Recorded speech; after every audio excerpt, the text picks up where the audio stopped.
Kome and Tega on Ajiti were the kind of couple that loves attention. If you ever enter their church on Sunday, Glory Trinity Church, Warri Delta State, you could not miss them. They mostly wore bright matching outfits, matching colors, matching shoes, even matching smiles. They always dressed like they were going for a photo shoot. And this is not far-fetched because immediately the pastor utters the last word of benediction, they will bring out their phones and start taking selfies right there on their seats before stepping out to take full pictures. Any day they do not wear matching outfits are probably due to one special event in the church for either the women or the men. Even then, Kome and Tega still showed themselves. If the women wore blue, Kome would wear the boldest shade with a loud statement fascinator hat. If the men wore white, Tega's own white would shine like glass. They were good people, yes, but they enjoyed the look on people's faces when they entered the all together in their statement outfits. To them, it felt like a small parade. Some people called them Mr. and Mrs. Pepperdam, and they liked the name. Their home was a small two-bedroom flat. Everything inside looked like it wanted to impress visitors. Gold-colored throw pillows, artificial flowers that never grew old, a wall clock shaped like a crown. Kume kept the place tidy and bright. She believed that a house should talk before the owner talked. Tiger agreed because for him, peace was better than arguments. Kome would often say, if people come to visit, they must not think we are suffering. Tiger would just nod his head like a soldier obeying command. One Sunday, a new couple joined their church. The couple introduced themselves as Emmanuel and Favor Okwe. Emmanuel worked as an accountant in the bank while Favor works in a logistic company. This new couple looked quite classy as well, and Mrs. Favor's dressing were also on point. But theirs was not to show off. In fact, they were simple people. They greeted people, and sometimes after service, they stayed back for small talk and catch up. But Tega and Kome felt threatened secretly. They loved the fact that they stole the attention. Now it was looking like this new couple, the Okwes, were here to steal that from them. Still, they remained calm and kept smiling so people would not know that they feel threatened. Then, one Sunday, on the third month that the Okwes joined the church, they came to church in a brown, new, clean Toyota car. They shared the testimony of their new car. After service, everybody rushed to admire the car. The car was shining as if it was a special kind of mercury that was used to polish it. Even the pastor was called to bless it. Kome and Tega watched in silence. On their way home inside the tricycle, which was what they normally boarded, Kome said, You see these people that just came now has a car. Tega hissed, well, they just joined our church doesn't mean they didn't have their lives and have not been planning for things. Don't let that bother you, he told Kome. But people respect people that look like progress. Didn't you see how the old church was all over them? Kome said. See, progress and God's blessing is not only cow, Tega said, trying to convince Kome still to take her mind off it. I know, Kome said, but people see car. They respect and celebrate what they can see. Kome insisted. See, let's focus on our lane, Tega replied. We are fine now, eh? Aren't we doing fine? He told her. We are fine, Kome repeated. But we can be finer. Or don't you like it when people in church and our neighbors respect us because of what they think we have and where they think we are financially, even though we are not there yet? Kome asked. That night, as they sat in their living room scrolling through social media, they saw that the Okwes had already posted pictures of their car. The comments were flying. Congratulations, so power couple. God when, some commented. Kome dropped her phone and faced Tega. My dear, we cannot be left out too. We cannot be left behind, she said. Tega frowned. Left behind where? Inside people's eyes now, Kome said. We need to upgrade too. Just give me the go ahead and I will figure something out, she told Tega. By Tuesday morning, Kome had a plan. She called her cousin who worked in a car company that also does car rental services. Her cousin was the assistant marketing officer there. And by evening, a silver Camry was parked in front of their compound. Tiger stood there, hands on his waist. Kume, this thing you're doing looks like trouble, oh, he told her. Leave. Trouble is when people forget you exist, Kume said, cleaning the car bonnet. Now, just go and wear fine shirt. Let's snap before nightfall, she told him.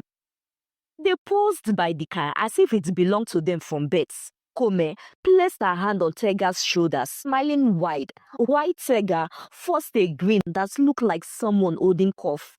Say cheese, Kome shouted as she took several selfies. After 20 minutes of pictures, Kome posted one immediately. The caption read, Grace looks good on us. By evening, likes had filled her page. Comments poured in. Congratulations, dear. Ha, your God is faithful, oh. More keys to come. Kome kept replying, thank you, my dear. Amen. While Tega just sat there watching her quietly, wondering if God would be confused by the prayer points. Their neighbors came to congratulate them also. Well, the next morning, another of their neighbor, Mama Peace, who had not been around the previous evening they brought the car, came knocking to congratulate them her own. Hi, my people. Congratulations, so. Hey, Ona don hammer. This car is fine, no, well done, Mama Peace said. Kome smiled proudly. Na God, Mao, na God run am for us, she said. However, as soon as Mama Peace turned to return to her flat, her eyes noticed a small piece of paper lying close to the car. The paper looked like a receipt, so she bent and picked it up. Yes, it was a receipt. It was the receipt of the car rental. Earlier that morning, Kome had opened the car to pick up her small purse she had forgotten and left behind in the car the previous day, and the receipt had fallen out without her knowing. Mama P's eyes widened as she read the receipt, and then she shook hood and said, na God indeed. By afternoon, the whole compound had heard the gist because Mama Peace doesn't keep her mouth quiet. One man, Mr. Pius, even said, so the car they are shouting about is rented. The laughter spread faster than smoke in the compound. When Tega came back from work that evening, some younger ladies who lived together in one of the flats in the compound shouted and mocked, Uncle Camry, a rental car couple, and they burst out laughing. Inside the house, Kome paced angrily. These people are jealous, she said. Tega dropped his bag. Jealous of what? A rental car. My dear, beg, relax, he told her. She pointed that in you, you always talk like a poor man. You don't know that image is everything. And that what you see and bring close to you becomes part of you. We might be renting a car today, but tomorrow we will be buying our own, she told him. Image cannot pay rent. Leave that thing, Tega said, sitting down. How will we return that car now? The rental time will expire soon. That is what I'm concerned about, he asked her. Don't worry, my dear. We will extend it. We'll be extending it small until no longer necessary, Kome replied. By next month, we will buy ours, she said. With what money? Tega asked. Kome just waved her hand. Don't worry, something will come up. That night, as they lay in bed, Tega stared at the ceiling. Kome, this your show-off spirit will drag us into trouble one day, oh. She turned to face him. Please don't start. People respect people who look like success. Nobody celebrates humility anymore, please. Tega just sighed. They both turned away from each other, facing opposite directions. And the next morning, Kome woke up earlier than usual, wore one of her favorite gowns, and carried the car key. When Tega asked her where she was going, she said, to the market. People in our streets must see that we have arrived. Tega just shook his head and said, Kome, If pride was an engine oil, your tank would be full. Kwame ignored him. She drove off slowly like a queen in the car. But before she reached the main road of their streets, the car stopped abruptly. The fuel had finished. She sat there sweating, pretending to check her phone while tricycle riders passed and shouted, "Madam, wetin happen? Your car don't vex." Kome smiled weakly, praying for the grounds to open. When Tega arrived later with a jerry can containing small fuel, he could not stop laughing. See soft life, see pepper life, car without fuel, he mocked her. Kome just glared at him. "If you don't stop laughing now, I will pour this fuel on your head," she said. But Tega laughed even harder. "You go pour rental fuel on me?" he said. By the time they drove the car home, their neighbors' voices echoed again. "Rental car couple with their rental car," some said from their windows. Kume entered the house and slammed the door. She threw her shoes away and hissed loudly. "Nonsense people," she said. Tega leaned on the door frame, still smiling. "Maybe next time we will rent sense before we rent car," he said. Kume picked a pillow and threw it at him. "Get out before I rent trouble for you," she said. And they both ended up laughing, even though their pride was bruised. Kume woke up early the next morning, her mood swinging between anger and mission. The gossip and mockery from the previous days still pained her. But instead of shame, it built new determination in her. She arranged the living room as if tidying her thoughts, wiped the glass table twice, and then stood before the mirror. "They think they can laugh at me," she said softly. "They will soon see that some laughter comes with interest."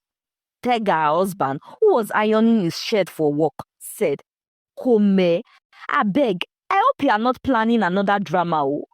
By the way, return that car. I remember we still have rent to pay," he told her. Kome turned and gave him that look that usually ended arguments. "Tega, stop talking like an old man, Joe. It is just small birthday celebration I am planning. You know my birthday is in a few days. People will eat, laugh, post pictures. Life will move and they will forget about the rented car." And Tega sighed. "Last time you said the same thing, we ended up being embarrassed in front of the whole compound." Kome waved her hand. "Forget that embarrassment. This one will be better. I already have it seen. All shades of grace. Simple and classy birthday party." "Simple and classy is code for expensive and stressful," Tega replied, buttoning his shirt. But Kome had already picked her phone and was scrolling through vendors, cake decorators, event chairs, sound system, photographer. Her finger moved fast, her smile steady. "I want something small but neat," she said to herself, though even she knew small had lost its meaning where she is. By midweek of the week of her birthday, the house was full of plans. Color code was wine and cream. Hashtag was Kome at it again. Tega came home from work and found Kome on a video call with the decorator. No, she was saying. "You will make the backdrop shine more. People must see joy, not wall paints," she said. Tega just dropped his bag and said, "Kome, do we even have money for all this?" he asked. "Calm down, accountant," Kome replied. "We will handle it. I have arrangements already." The arrangement she was talking about was a soft loan from one of her friends, Blessing, who always had ideas for quick cash. Blessing had assured her of a certain loan app that, according to Blessing, was friendly. Saturday, the birthday party weekend, came so fast. The compound buzzed with activities. Canopies stood like white mushrooms. The DJ tested the speaker and shouted, "Testing, 1, 2, pepper them edition." Her neighbors peeped from their windows. Kome looked beautiful. Her gown was wine-colored and shiny. She wore a wig that swung like it had its own spirit. Tega stood by her side in a cream native outfit, adjusting his cufflinks and forcing a smile. He looks like a man about to write an exam he didn't prepare for. The guests started arriving. Church members, colleagues, neighbors, even the Okbes, Emmanuel and Favor.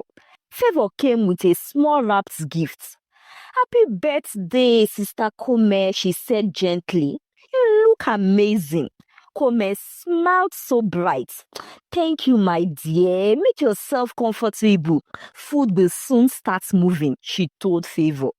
Soon, like Kome said, the food queue stretched across the compound. The caterer and her servers ran up and down with sweats on their forehead. Then, the head caterer turned to Kome. Madam, people plenty, oh. All the food, the jollof especially, is almost finished, oh, she said. Kome frowned. How can food finish? I paid you for plenty people.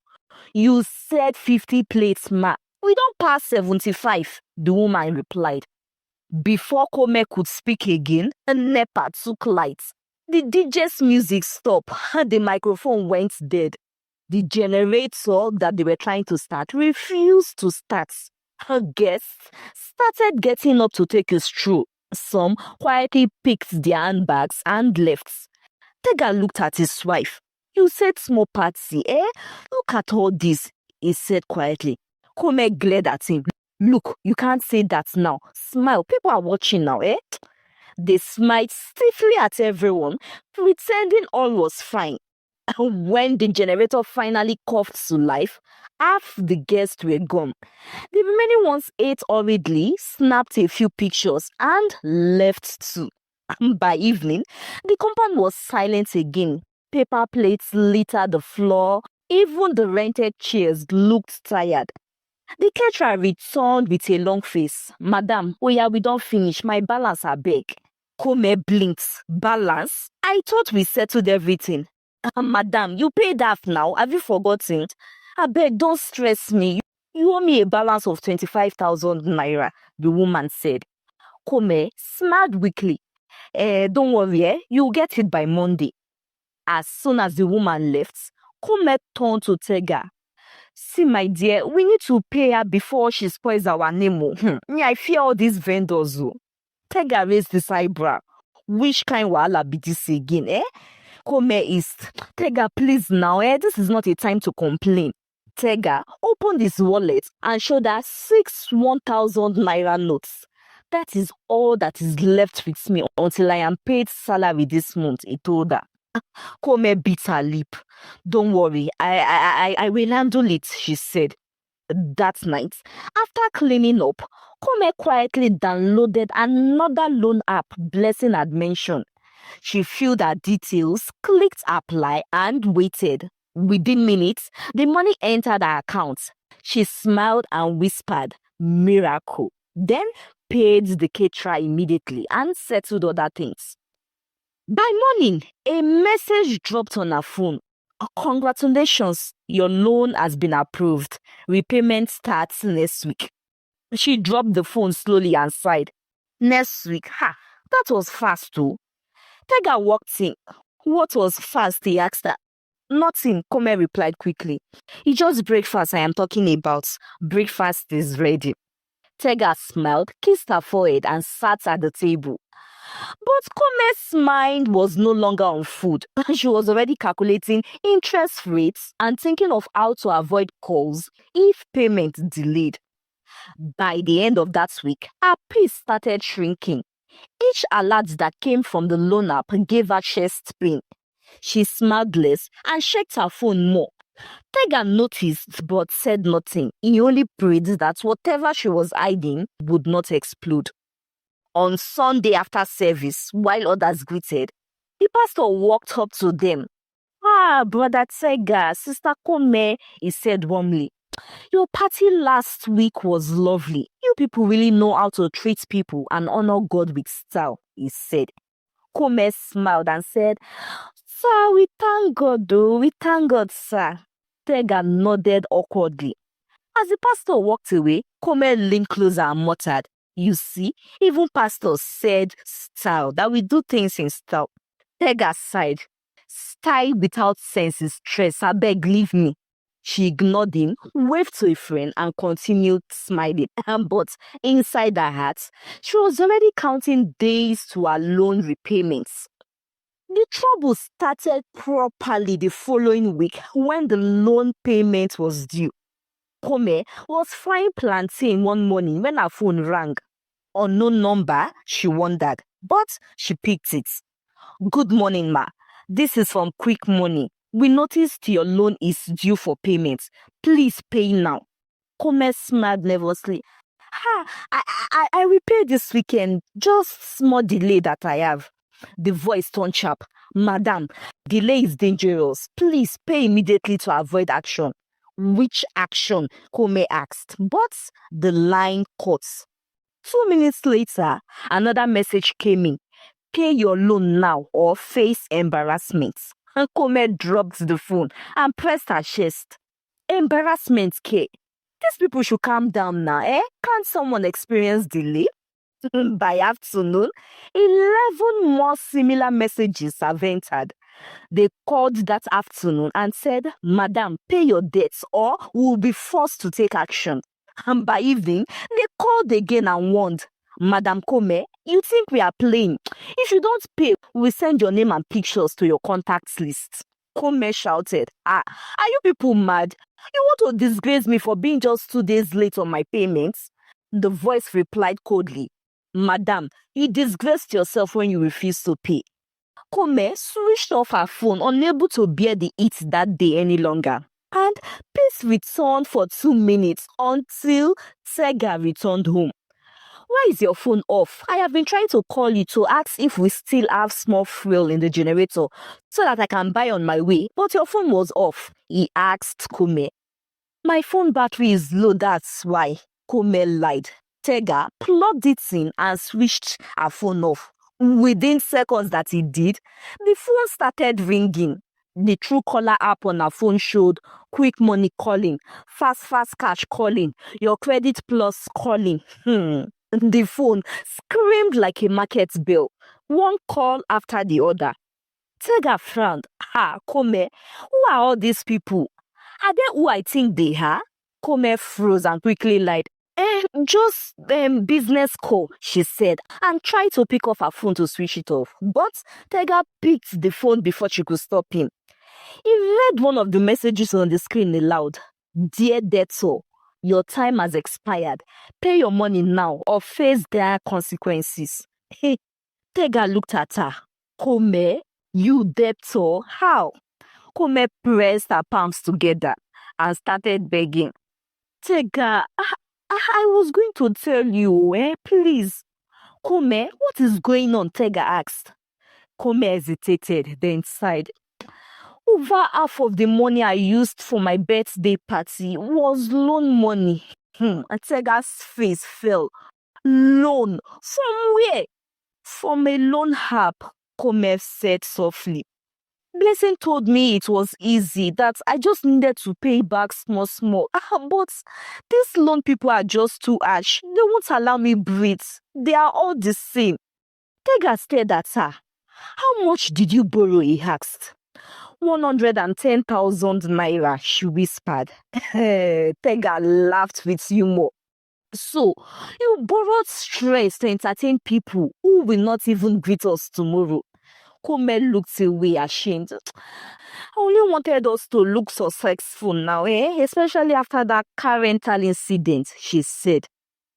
And how much have you paid back? Tega asked again. Only 15,000 naira, Kome replied.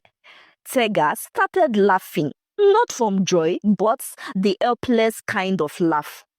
So, you are owing 95,000 naira and they are calling you like tax collectors, he said.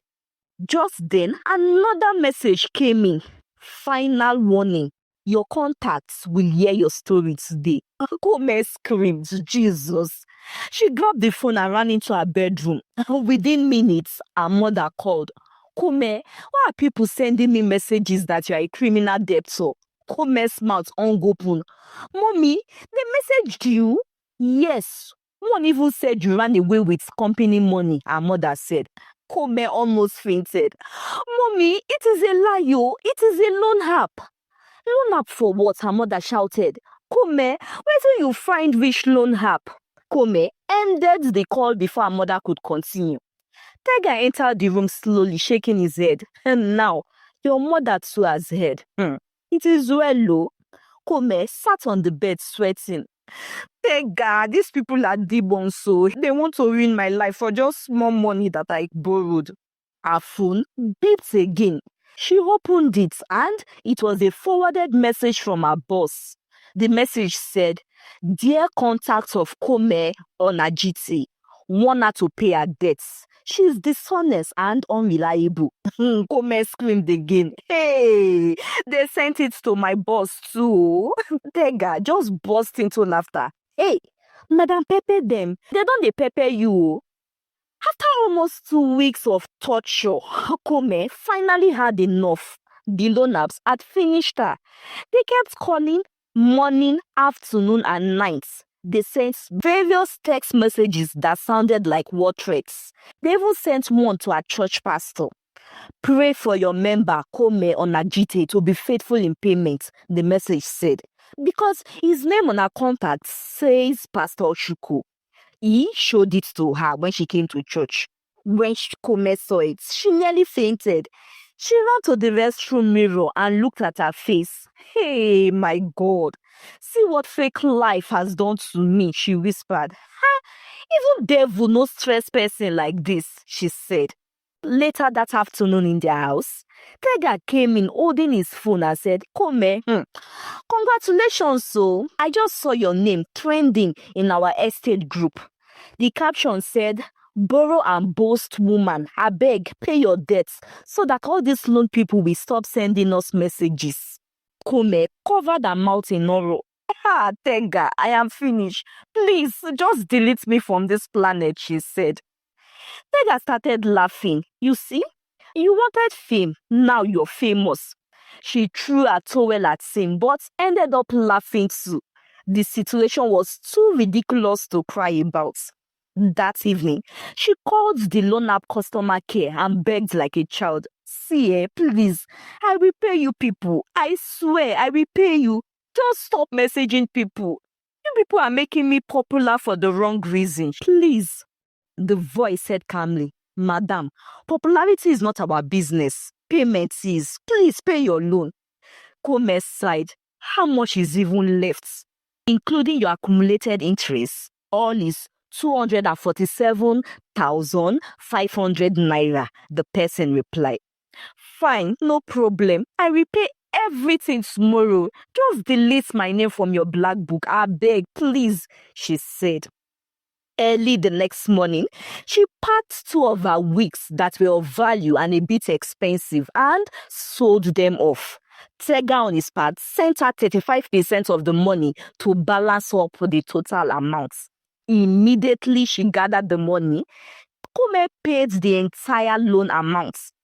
The moment the payments went through, she dropped her phone, fell on the couch and said loudly, freedom. And then tap delete to delete the app immediately. Later that afternoon, when Blessing dropped by at her house with one annoying smile that got Kome angry, Kome told her to just avoid her. You hold my hand, enter trouble, finish, can't leave me to sort myself alone. Please just avoid me, she told Blessing. Don't blame me, I beg. Were you not the one looking for extra cash to throw a birthday party and pepper your haters? I only showed you an option to get quick money, Blessing replied. In the evening, when Tega returned from work, Kome let him know she had cleared the entire debt and had deleted the app.